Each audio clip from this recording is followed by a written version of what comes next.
Good afternoon, good morning, good evening to everyone. My name is Derek Scholman. I proudly serve here in Boston, Massachusetts, snowy Boston, as National Director of Philanthropy at American Friends of the University of Haifa. We appreciate having you with us for today's important, timely, and deeply human program called Inside the Mind After October 7th, Trauma, Psychedelics, and the Science of Healing.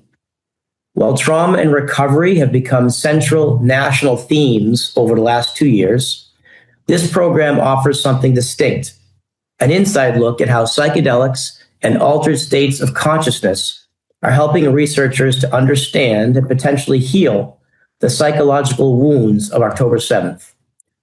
The trauma of October 7th remains one of the most devastating collective wounds in Israel's history. More than 2 years later, countless individuals and entire communities continue to grapple with its emotional and psychological impact. Among those most affected are survivors of the Nova Music Festival massacre, whose lives were forever transformed in a single morning. Their experiences sit at the center of this groundbreaking research. At the University of Haifa, pioneering work is being done to understand how trauma reshapes perception, memory, and even one's sense of self. The work also explores how innovative approaches, including psychedelic-assisted trauma processing and other altered states of consciousness, may open entirely new pathways toward healing and integration. Today, we are honored to be joined by two friends who are remarkable members of the University of Haifa's Salomon Lab.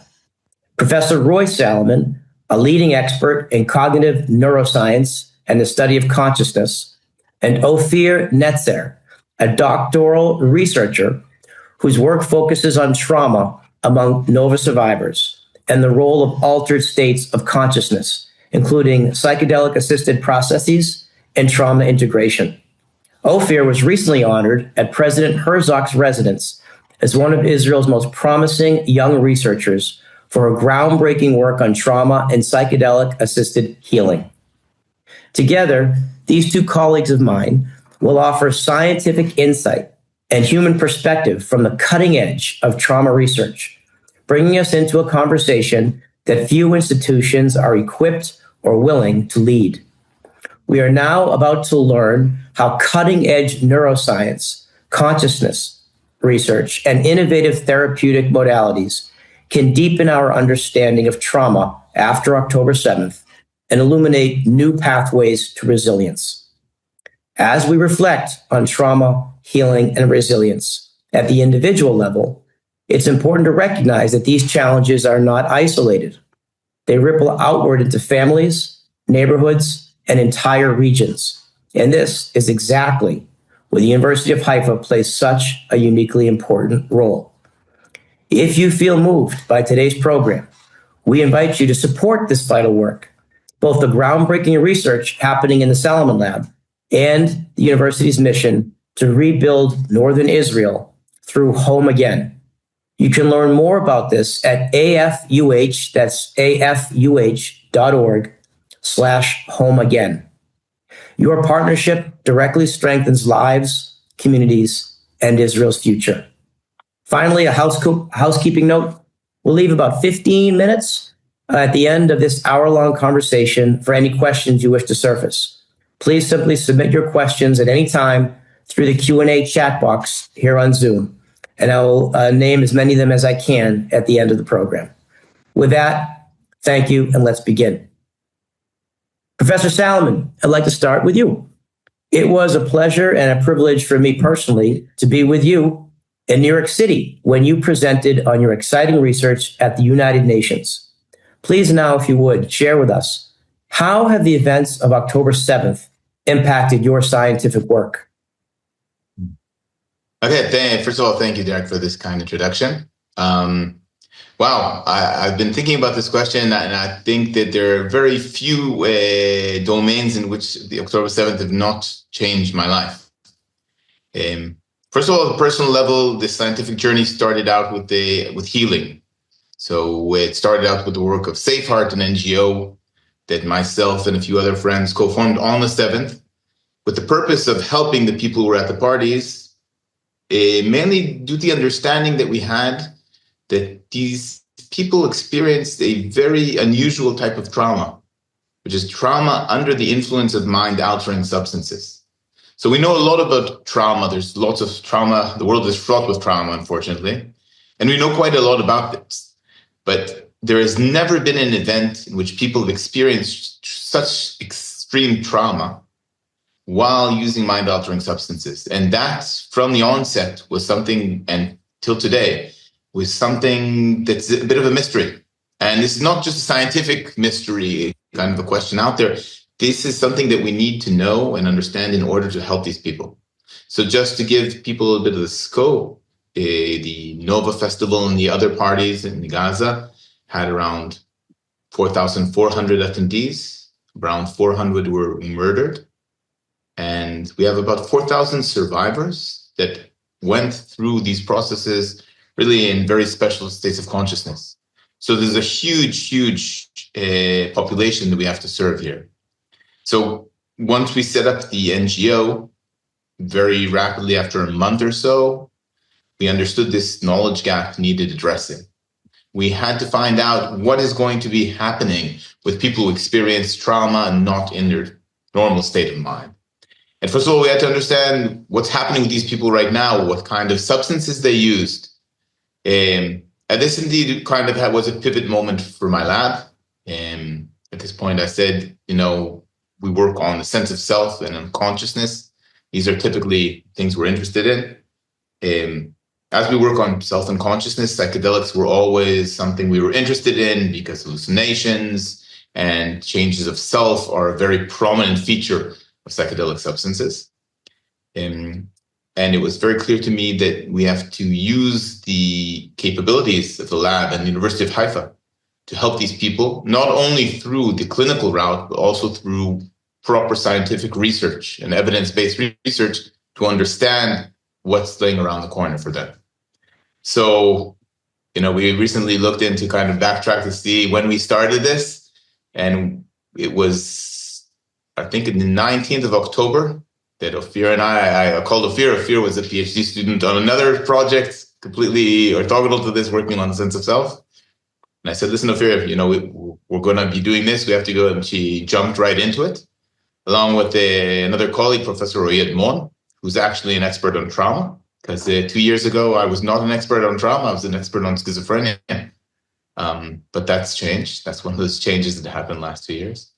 So together with Professor Edmond and Ophir, we jumped into it. And we basically created a huge research program from scratch, looking at how we can assess the clinical trajectories and the neurological and biophysical states of the survivors in what we call a longitudinal study. So we've been following these survivors now for over 2 years and seeing how they've been improving for those who have improved and how we can actually help them in this journey of healing. So basically, I think the most important things that we've already published is we found a strong connection between the substances people took at the party themselves. So on the 7th of October, people looked about 72% of the people took different substances, ranging from having a beer to taking LSD. And we looked at, this is work led by Ophir, we looked at how the substance you chose at that evening and the state of consciousness through which you experienced the trauma, how this impacted your clinical state in what we call the peritraumatic period. This is the first 5 months after. And what we found is that people who are using a substance called MDMA is not really a psychedelic, but rather an empathogen. It creates a feeling of euphoria. It creates a feeling of well-being. It reduces negative affect and increases pro-social feelings. So people who were using MDMA on the night of the attack or on the day of the attack were actually doing much, much better across a whole range of different measures we looked at in the peritraumatic period. And when we say better, we mean better. Our comparison group was people who took nothing, 38% who took nothing during that night. So they're actually doing better than people who did not use any substance, which is kind of indicative that MDMA might have a protective effect against trauma. Now, MDMA has been used in quite a bit of research to actually solve trauma. MDMA is in ecstasy. Someone says, shooting me the sounds. So ecstasy is like a street name for MDMA mixed with amphetamines, and MDMA is just the part without the amphetamines. So MDMA has been used quite a bit to try to treat post-traumatic stress disorder, PTSD. Because PTSD, once you have PTSD, it's very difficult to get rid of it. And we're always looking for novel treatments. And one of the most promising ones in the past few years has been MDMA-assisted psychotherapy. So you take MDMA and you undergo psychotherapy while you are on the MDMA. And this allows you to connect much more with the therapists that are working with you and to open up. So we thought that it would be very interesting if MDMA also kind of caused people to experience less of the trauma. And that's exactly what we found. So a very interesting effect. On the other hand, people who actually drank alcohol or used weed, THC, during the party, their clinical state was worse. Not only worse than people with MDMA, but worse than people who took nothing, worse than all the other groups, indicating that maybe weed and alcohol, which have kind of a suppressive effect on the nervous system, are actually have a deleterious effect on the clinical status later on. So this is just the first thing we found that we published this a month ago in the highest ranking journal in psychiatry. And since then, we've been both following up with these people to see their clinical state. And also, maybe Ophir will talk about this later, we've also taken a deep dive with part of them. So we have in this group about 1,200 people, which is about 1/4 of the survivors of the event. And we've taken a deep dive with around 250 of them and brought them into the lab. And actually, Ophir has done this. She's done brain imaging with them. And we've taken a lot more measures to really get to know these people really, really well. I will say one more thing, which I think is very important. We've been following up quite a bit with these people, and they're not doing so well. We're very sorry to say, but we're not seeing the improvement that we expected to see. And maybe I'll talk this a little bit later, but we're not seeing the clinical improvement that we were hoping to see over the past 2 years. And this is quite frightening when you think of how young these people are and how difficult it is to get rid of PTSD once you have it further down the line. Thank you, Professor Salomon. I always feel so enriched when I hear you speak about these urgent issues. I'm looking forward to hearing more from you in a moment. But for now, let's turn over to Ophir. Ophir, first of all, mazel tov again on the recent award you earned in the president's office. You have been working directly with survivors of the Nova Music Festival massacre. What are some of the most striking ways that trauma continues to shape their daily lives now 2 years later? Hi, first of all, I'm very happy to be here, and thank you for the introduction. So I think to understand the state of survivors now, 2 years later, we first need to understand a bit more about what happened right after October 7th. So first of all, there was an amazing communal response. The community, people all over Israel, civilians just gathered and created these shared spaces, safe spaces for survivors to come to talk about their trauma, to share, to process it. And there was a lot of support.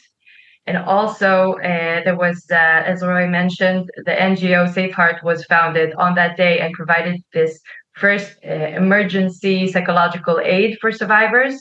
And also they've been working with survivors long-term until this day, and they're treating survivors, and they're really supporting them in their healing. But what's also crucial to understand is right after October 7th, a war broke out in Israel.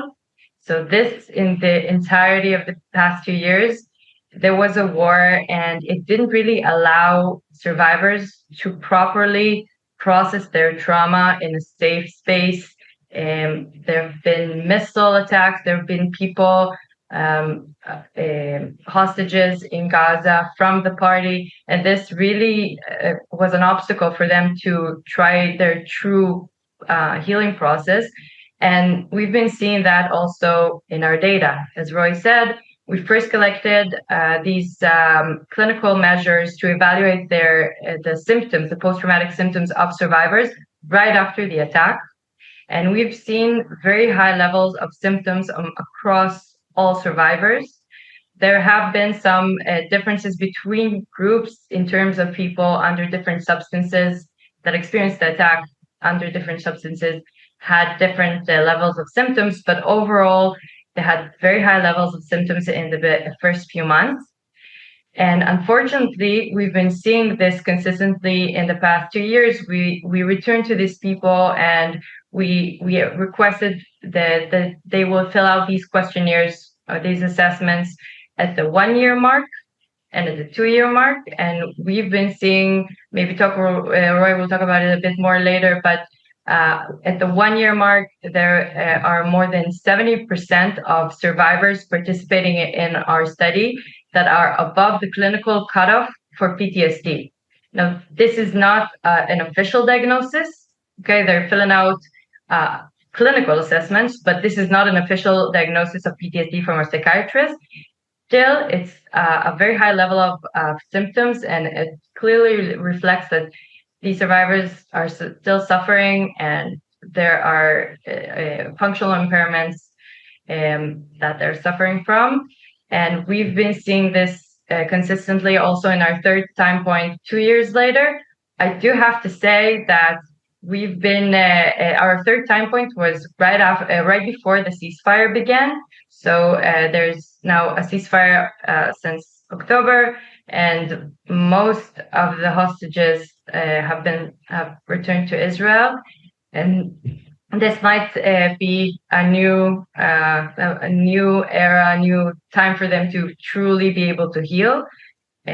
So I'm hopeful this can be a new opportunity for them to start their healing journey. I do have to say that the survivors we've been talking to and those that came to the lab, that we meet them, they're amazing people, amazing young people that really want to help. They say they come to participate in our study. They come give out their time, and they always say, we just want to help other people from our community. Maybe if I come and participate in the study, you'll find out something new, and this can help us in our healing journey. So they're amazing, and it's still great to see how much power, strength they have. Yeah. Thank you, Ophir. I'm sure we all share your hopefulness as we move forward from a very dark time. Turning back to Professor Salomon, your lab sits at the very intersection of consciousness, neuroscience, and trauma. Please share with us, what is it that you've learned from the survivors of October 7th that surprised you or reshaped your scientific understanding? I'll start with something which is non-scientific, which is maybe the most important and kind of follows up on what Ophir has said. First, I've learned so much about the courage and the capacity for healing of the human soul. So we're focusing here on the trauma and the suffering, but especially in those in which the trauma is set in or suffering, there is so much bravery and so much they're dealing with that I find this amazing. And it's amazing to me that any of the people who walked out of that hellish situation are able to function at any level. So to me, this is the first and most important thing. These are really amazing people. And it's been really difficult to do this research over the past few years. It takes a toll. But the days in which we actually spend with the survivors, and I'm sure Ophir will agree, those are the best days. Because at those days you meet them and you meet their courage, and you see them laughing and you see their dark humor, and that's really moving. And to me, this is like the most important thing that I've personally learned On the scientific side, I think there's something very interesting that we've tapped into, and there's maybe also a lesson here. So one of the things we've done, we've given the survivors, or a subset of the survivors, we've given them mobile sensors, basically sports watches, and they take these sports watches and they wear them for a full month. They wear them at home. And there's something very special there, because typically when you work with people, you bring them into the lab. And when someone comes into the lab, they can try and present themselves like we all do. It's like a job interview, right? You can try to put on a brave face and try to say, I'm okay. And that's a problem for us, because we want to really assess in an objective manner how people are doing. But when you take a mobile sensor home, you can't fake these things. You can't fake your heartbeat. You can't fake your sleep or movement patterns. Okay, this is really you and what you are living through at the moment. And I think this has really allowed us a insight into an objective way of measuring trauma. And what we found is that looking at people's sleeping patterns, so it's not the hours of sleep you get. And we all can, you have two people who both sleep 8 hours a day. But one of these survivors has a very fragmented sleep. So he sleeps 2 hours in the morning and 3 hours in the afternoon. And the next day they switch up, they change the hours they sleep. And this is very atypical for humans. Most of us, we tend to go to sleep at the same time, or more or less the same time every night, and wake up in the morning. We sleep during the night, we're awake during the day. And this is an important synchrony we have with what we call our circadian cycle, right? So we have this kind of cycle that we always sync to, which is very important for all the way the physiology of our body works. And one thing that we saw there, that if you have a fragmented sleep stability or low sleep stability, which is different sleep and you kind of get out of sync with this typical natural rhythm that our bodies have, this will actually predict your PTSD symptoms in the future. Okay, so by taking, and these mobile watches, they're very cheap in the sense that they cost a couple of $100, but this is something we can actually get to people at home. You don't drag them to the lab, it's very non-invasive. And through looking at their physiology, we can actually know how they're going to be doing in their symptoms later on. And this is both very important, has a lot of importance, because this is also something which is highly applicable. Don't know if you know this, but waiting times to see a psychiatrist in Israel are months long. And if you need a psychiatrist, you cannot wait months. And this is the kind of technological solutions that may allow us to get a glimpse at this objective level of PTSD, and not only have to ask people how they're doing. So this has been very important to me. And also when you think and you get to the feeling of the role of the body and the physiology in trauma. Now, trauma is very special in psychiatry, because most things in psychiatry, depression, there are many different psychiatric elements, schizophrenia, depression, anxiety. But all of those, they never have a clear origin. What's very special about trauma and PTSD is there's a moment in which this begins and life changes for these people. So actually having this opportunity to study people who had a similar trauma on the same day and continue longitudinally with them is very interesting, and we're seeing how important the body is. Now, it's very important to say that there are also other things. For instance, if you had a difficult childhood, this puts you much more at risk for PTSD. Women have much higher PTSD rates than men, not only in our study, but everywhere in the world. But those things you can't change. There's something about syncing with the circadian rhythm, with your physiology, which is something which we might be able to help with through psychoeducation, through helping people eat and go to sleep at the right times, and maybe even, and this is a work headed by my partner, Professor Edmond, maybe even by looking for the precise time in which treatment can be effective. Maybe you have to find the exact moment and sync your treatment. I think all of us would maybe not want to do meet our psychologist at 6 a.m. in the morning. We say, well, that's too early. I can't handle that yet. So maybe there's a perfect timing for us to introduce psychotherapy in which it will be the most effective. Okay? So I think this is very, very interesting, very important. Also, we are looking a lot now. We also have interviews with over 100 of the survivors, because based on what we found before, that some of the psychoactive substances were actually found to be helpful. We were very interested in how and why they were helpful. So we've done these interviews, and now we're using AI to actually go through the interviews and try to understand what are the topics and how people describe what helped them. And I think one thing which is very, very interesting, we have a super high rate of mystical experiences. So people were both tripping on acid and other psychedelics and had this life-threatening situation. And both of these things are things that often push people to have kind of a mystical experience. And I think it's very, very interesting. I've now spoken here in Germany to a few philosophers, and they're super interested just in hearing about the mystical experiences, because it's so rare to have a mystical experience. And here we have about 40% of the people who had some kind of mystical experience. And most of those people found them very protective. So they either felt that they were outside their body, or they felt that they maybe felt some benevolent force that was guarding them and keeping them alive. And in retrospect, these moments have been very important in how they shaped the narrative of how they were saved. And there's one person I'll never forget, and he told me, the fact that I survived means that my life has meaning. And that's a beautiful example of how you can also sometimes come out from these traumas and actually have what we call post-traumatic growth. And that's an amazing thing to see, someone who's gone through hell and is actually, his life has taken a turn for the better.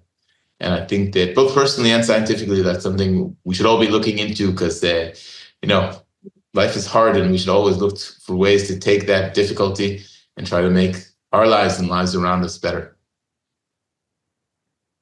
Professor Salmon, I love that PTG, post-traumatic growth. I also love your reflections about the strength and courage for people to move forward. And yet we know from science that there's still internal damage that's being addressed. It reminds me of the expression that everyone's fighting battles that you can't see, not the least of which are heroic survivors from the 7th of October. Ophir, much of your research focuses on altered states of consciousness and trauma, including psychedelic-assisted processes. Can you share what you're discovering about how these states may affect the healing process? Yeah. So first of all, it's important to note that this event is completely unprecedented and definitely has not been studied before. This trauma under these altered states of consciousness, and we have a huge number of people, unfortunately, that were exposed to such traumatic events. Many of them, as we found in our study, more than 70% were under the influence of some type of substance, usually sometimes more than one, but at least one substance. And what was for us important to understand is how each substance has this different effect on perception, on memory, on how they experience the event, and potentially how they process the trauma. We really had to understand how each group of people that were under a specific substance, how they reacted and experienced the event. So we gathered information from many survivors. We published our results recently, as Roy said, in World Psychiatry, in the journal, in the #1 journal for psychiatry. And there we really analyzed from a group of almost 800 survivors. We tried to understand how each group of substances affected their post-traumatic processing in the peri-traumatic period, which means the first months following the traumatic exposure. And this period is very important. It's not a full clinical picture, but it's highly predictive of how people will heal long-term. And so we were able to gather a lot of information from survivors in these first few months. And in this questionnaire that they filled out, they reported different things like which substance they were under the influence, of course, in the dosage and timing of ingestion, but also how they felt during the traumatic exposure, how much in control they felt. We asked them if the substance helped them, and we also asked them to describe the experience itself in their own words. And what we found really interesting about these questions of what happened during the traumatic exposure is that many survivors reported that the substance actually helped them during the attack. And this was specifically for the groups that took MDMA and hallucinogens that are mainly LSD and psilocybin, the active ingredient in mushrooms. And this was completely unexpected for us. We didn't think that being under the influence of LSD during a terror attack, people would say, oh yeah, it helped me. But as Roy said, there were a lot of people that felt protected, a lot of people that said that they accepted their own death. They had this cycle of life and death acceptance in the face of these events. So that was, first of all, very, very unexpected and amazing to see. And as Roy said, probably part of their narrative of what happened, which may or may not be beneficial for their recovery. We'll find that out soon. But was really interesting is what happened in the first months after the attack. So we asked them, how well have you been sleeping in the first since the attack? How much do you interact with other people, which are very important things relating to post-traumatic processing and can support the healing process. And we also, as we said, they filled out clinical assessments for their post-traumatic symptoms. And there we found clear differences between groups of substances. And so you've heard a little bit about it, but the MDMA group actually had overall protective effects or beneficial effects in these months. So they reported having better sleep quality. They had more social interactions, and they had reduced mental distress. And this is all comparing to the survivors who did not take any substance during the attack. And on the other hand, we've seen this opposite effects from the people that took cannabis or alcohol, which had more post-traumatic symptoms, worse sleep, but the opposite of the effect that we've seen. And what we're trying to do now is to understand if this picture that we saw in the first few months can predict their recovery now, and maybe we can have an understanding of this effect of substances during the traumatic exposure or right after it on long-term recovery. And we're not just looking at these subjective reports, we're also looking at other objective measures like the smartwatches, the wearables that Roy mentioned, to see how their physiology in the year and months following the attack. We've also invited them to an MRI brain scan in the first year following the attack, so we'll be able to see their neural activity right after. And we have many measures that we're collecting in order to really gain an understanding, a holistic understanding of their state sense. Of course, we understand this is always a question that comes up. Is it possible that other factors like substances that they took following the attack had any effect? So we also asked them, we have information about that, and we're analyzing this. So we probably will have many of these answers soon.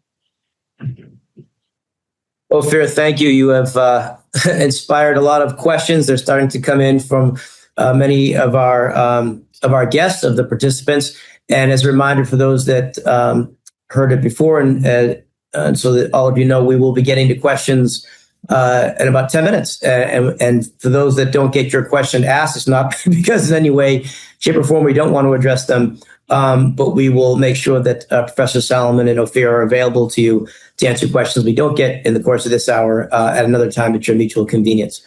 So Professor Salomon, let's take a moment to look forward.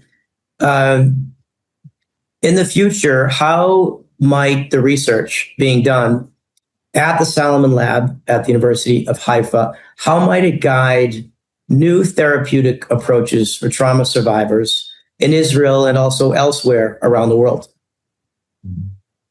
Yes. So I think one of the most important parts of this research is that it's applied research. So we're looking really at ways both to serve and help the healing of the people from the Nova, but not only. The whole world is fraught with trauma, and as a scientist, I would love nothing better but to help all the people that have to work through trauma in the world. So there are a few venues by which we are trying to actually address this. One is what we discussed with the wearables, right? So right now, the fact that if you can walk around with a watch and maybe we can see who is more at risk and who is more resilient to trauma, this could be a huge game changer. One of the main problems with trauma specifically is that most people don't get PTSD, even when they go through trauma. Many same people have returned from the Nova, and some have PTSD and some don't. And it's very difficult to predict who will and who will not. And if we could predict well who is at risk for developing PTSD or depression or anxiety, which are common comorbidities with PTSD, then we could actually direct more efforts to those people and actually leave people who are more resilient alone. So this would be very, very important, our ability to kind of predict down the line through a wearable, through some objective measure, who is more at risk for actually getting PTSD. So that's one thing we're looking at. The second thing is obviously continuing the work with MDMA. So most of the scientific work looking at MDMA has been with people who have chronic PTSD. I mean, these people have been suffering, many of them American veterans, most of them. These people have been struggling and suffering from PTSD for 10 to 15 years, which is horrible. This is a nightmare for them. And the results are very, very promising. But I think what our work has shown is that even during the acquisition of the trauma, MDMA has a protective effect. So this might reshape the way, and this is something we don't know now. This is just a lead that we have to follow up with a clinical trial, is that it would be maybe suboptimal to wait 15 or 20 years to have chronic PTSD and to suffer along that way. Maybe we're looking at a much more effective intervention early on. So maybe if you have trauma, and again, it's something that has to be tested scientifically, but this is a direction we're looking at. Maybe if you suffer a trauma, you can undergo a short intervention with MDMA early on, let's say in the month or two after the actual traumatic event. And this would be much more effective in a way. It's might kind of vaccinate you against acquiring PTSD, rather than having a very, very difficult uphill battle with full-blown PTSD and after suffering for so many years. So maybe there's a window of opportunity here to shorten human suffering by having an earlier and more specific intervention using MDMA. And that's also something we're looking at now. So now we're also working and completing this line of research by looking at people who are actually undergoing treatments using MDMA and psilocybin, which is another psychedelic, and also ketamine, which is another psychoactive substance. And what we're doing there is we're giving them watches and also recording their therapeutic sessions. So these people are getting MDMA along with psychotherapy, for instance, and they have, for the whole period of 3 months, they have our mobile sensors on. And we're also recording their sessions. And what we're doing is we're trying to use machine learning or AI to understand from how they speak during the sessions, how their voice fluctuates, how their syntax and grammar work, what kind of words do they use, if we can actually see who these treatments are going to work well for. So we're trying to not only look at this terrible occurrence in which so many people were kind of dropped into the circle of trauma, but also to see how exiting trauma and getting treated, if we can find the ways to predict what treatment is best for what person, and specifically if we can also see objective markers to see who is actually getting better and who isn't, which are super, super important for us. So I think looking forward, there's a lot of new work on trauma. I think it's all important. there's so much trauma, and this is not specific to Israel. This is true for people on the other side of the border in Gaza, and this is true for Ukrainians and Russians and so many people everywhere in the world that are going through trauma. And the problem is trauma, if it remains untreated, it often perpetrates more trauma. So we see this very often in veterans in the States and many other places. So they've gone through war and they have this untreated post-traumatic stress disorder. And then they often drink too much. So they have a substance, they see a lot of substance abuse, suicide, and also violence. So if you don't treat trauma, you often get more trauma, and this kind of broadens the circle. In the same way we have kind of circles of resilience, trauma also has kind of ripples out. So I think it's very important. It's the one of all the different types of psychiatric ailments we have. This is one where we have a clear starting date. So we also have a very clear opportunity to jump in there and do something. And, trauma, the most devastating type of trauma is actually sexual trauma. And that's something we have everywhere in the world. So I think there's a huge opportunity and also a huge moral imperative for us to work on this and find new solutions any way we can.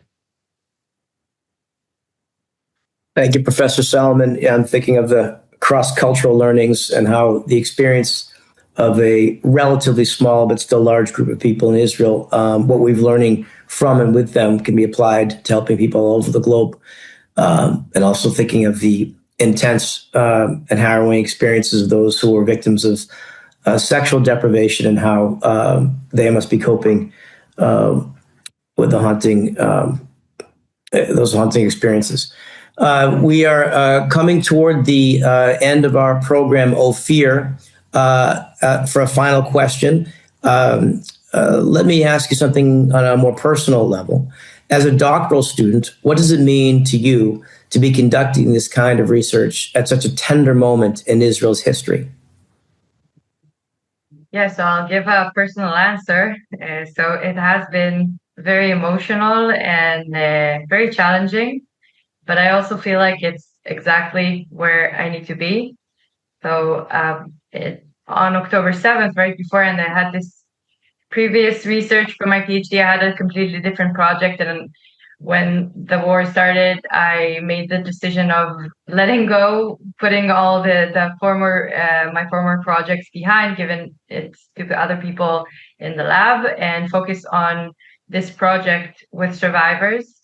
And I think for me, this was a good decision because it felt like my call for action. This was the way I could help after this horrible event, or try to help survivors. And I feel that also for me, it's, as I said before, it's amazing to meet these people, amazing survivors that come and they share from their knowledge that they didn't ask for, but they still come in and they have all this amazing strength in them. So for me, it's both emotional and challenging, but I think it's right where I need to be. And yeah, for me, it completely changed what I do, but I think in the proper way. Okay, thank you. So with our last 15 minutes, I don't have the express permission to use people's individual names. So I will err on the side of caution and lift up some of the questions that we've been fielding, but I won't attribute them to individual people to protect anyone that wishes to remain anonymous. So I will say, I'll lift up this question. I'm trying to combine a few in real time into a small number of questions. The survivors of the Nova Festival were clearly not a random sample of the population. Most of them were young and resilient and non-religious and had a history of substance abuse. To what extent do you believe, and this will be to one or both of you, to what extent do your findings apply to a more representative Israeli population sample, meaning including older religious people with no previous history of hallucinogenic use, et cetera? Okay, I'm happy to take this. So it's true that this is a special population. I will say a few things, and I think it's an interesting kind of sociological effect here. So I belong to part of the trans community in Israel that was affected directly. This is my connection. These are my people. I was supposed to go to a different festival on the same week. And I think there's something very interesting. The trans community is a huge community. So it's not representative of all the peoples of Israel, but I think nothing is, especially in Israel. We have so many different peoples. But this is a huge, huge group that for many years were kind of underground, right? So no one wanted to admit or wouldn't admit out loud that they use psychedelics. And in a way, this tragic event brought this group to light, and sadly, through becoming part of the circle of trauma and circle of terror in Israel, the country had to admit that this is something that exists. So Israel as a country had to admit that there's a sizable community of people who don't necessarily abuse drugs, but use psychedelic substances to to explore their consciousness and find different states of consciousness. Many Israelis know this, the very typical trajectory for someone in Israel. You go to the army, you finish the army, where do you go? You go to South America or India and you travel, and maybe you experience some of these substances in an attempt to kind of change the way you think and change the way you feel about the world. So it's not representative of the whole world, but it's representative of a specific and sizable section of Israel. And I think that for us, it's also an opportunity, a tragic opportunity to study trauma in not only like different consciousness states, but also different pharmacological states, right? So this is something we would never be able to study in the lab. But here we have people who have different levels of dopamine or serotonin or AMPA, different neurotransmitters, because they took different substances. And then through that, we can actually also understand the neurobiology. And the amazing thing is that the survivors themselves, when they come to us because they want to help others. Okay? So this also says something important about this community. So yeah, it's not a representative sample, but it's a very, very special one. And I think we have to use that uniqueness and this moral imperative to actually, use this tragic event to learn and help others. Thanks, Professor Salomon. Please. Yeah. Maybe I'll also add that in terms of characterizing this population, we also gathered information about substance use before the attack. So they were open enough and trusted us to specify which substances they've taken in the past.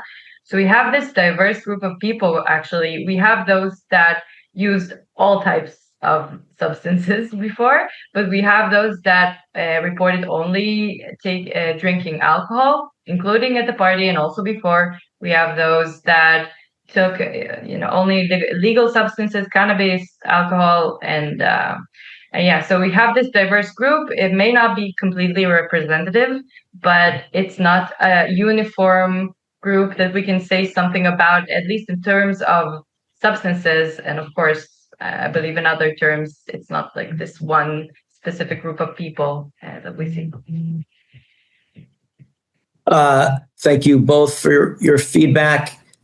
So one person has asked 6 questions, and fortunately, there's been no sacrifice of quantity over quality. So let me choose 2 from this one person, and it is psychedelic-assisted trauma therapy is gaining attention worldwide, in part because of your efforts. Based on your findings so far, what are the biggest misconceptions the public has about psychedelics in the context of healing?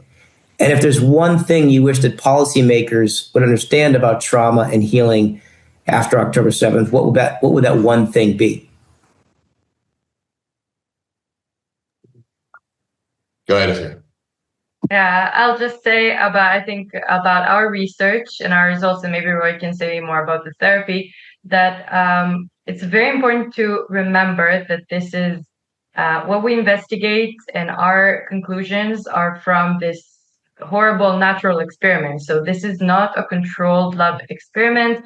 And even though we find these associations, these correlations between substances that were taken on October 7th and post-traumatic processing, this doesn't suggest causation. Okay, so to really understand if MDMA has this protective effect, and if alcohol and cannabis has this worsening effect on post-traumatic processing, we have to have more research and to understand really the mechanisms. And there is some growing research about this now following this attack.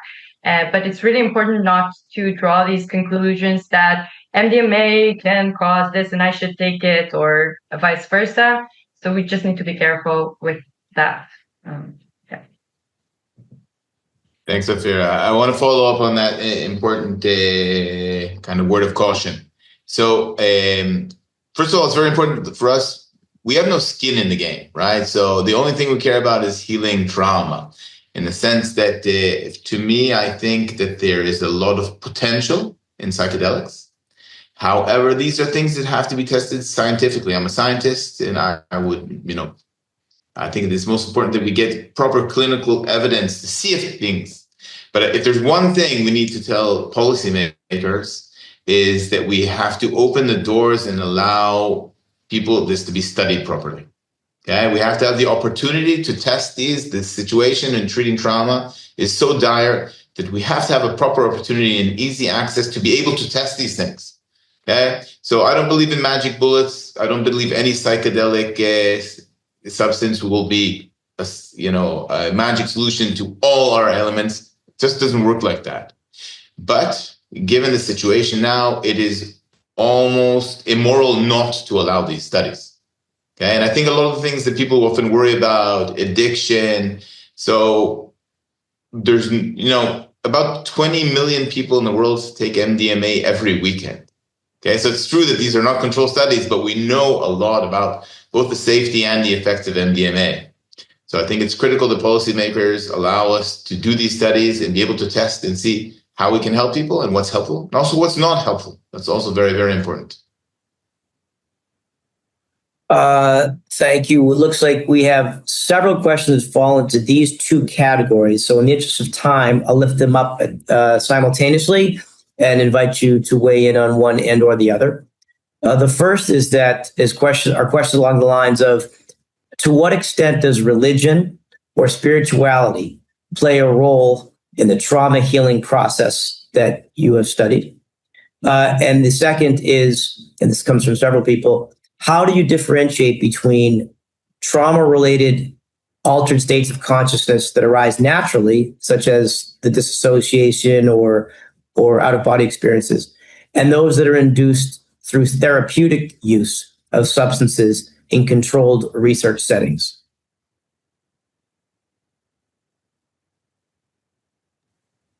So maybe just a clarification to us. The kind of altered states of consciousness is dissociation, which are kind of typical to high stress moments like traumatic events. They're usually restricted to the traumatic event itself. Then they may recur as flashbacks to some extent. Flashback could be almost like a hallucination. And this is a defining feature of PTSD, having these intrusive thoughts and these hallucinations, these flashbacks. But I think they typically feel very different. Some of them have kind of similar lines. They have impacts on memory, so people often don't remember the traumatic event so well. And then also, if in a therapeutic setting you take some substance, maybe you can also not remember so well. But there's not enough data on that. And actually, we're not really able to differentiate these two things.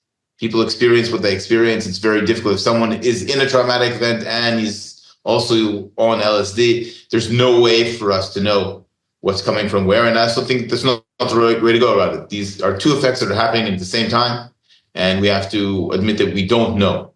We're able a little bit to separate between different effects of different substances because we had a large group of people who had very different mixtures of compounds. Okay, but we're not really able to separate these two. Ophir, do you want to take the spirituality religion or? Yeah, I can say something about it. So first of all, we did hear a lot from survivors that during the attack, they felt this connection to the divine, somebody's watching over.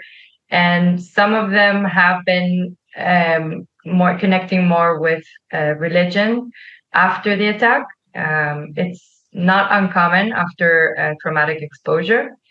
And we've been focusing also on that to ask them about their mystical experiences and their reliance on that ever since. And I think that this connects more to meaning, to have a sense of meaning of what happened, which can be connected to religion or to other things. I've heard that from survivors that they felt that they were there because God wanted them to be the first line of defense from moving in more into Israel. So they were able to protect with their own bodies other people in Israel, and they were.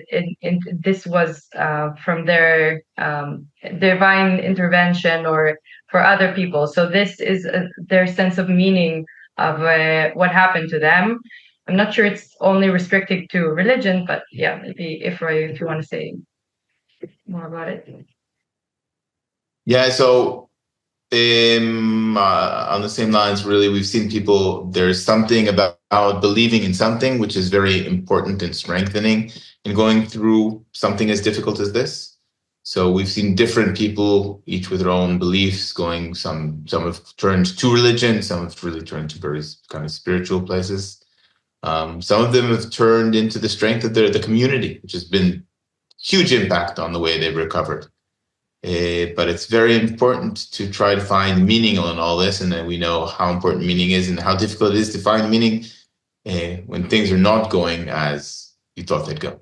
You know, it's much easier to find meaning when things are going your way. But when tragic things happen, we all ask ourselves, why me? How can something like this happen?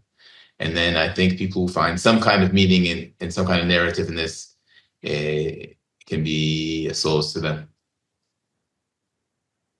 Professor Salomon and Ophir, thank you so much. Thank you for your incredible insights. Thank you for the vital work that you're leading at the University of Haifa. Thank you for showing our guests why I'm so fortunate and grateful to be in a position where I learn from true experts who inspire me so much. In closing, I can say there was one question I saw on those that were submitted that I can even answer, and that is that, yes, this is being recorded, and we were happy to share the recording for those of you that want to rewatch it later on or perhaps share it for another one with others as part of a Hanukkah gift. Today's discussion showed how the trauma of October 7th is being understood on the deepest scientific level and how new pathways to healing are beginning to emerge. What we've heard also connects directly to the University of Haifa's broader mission.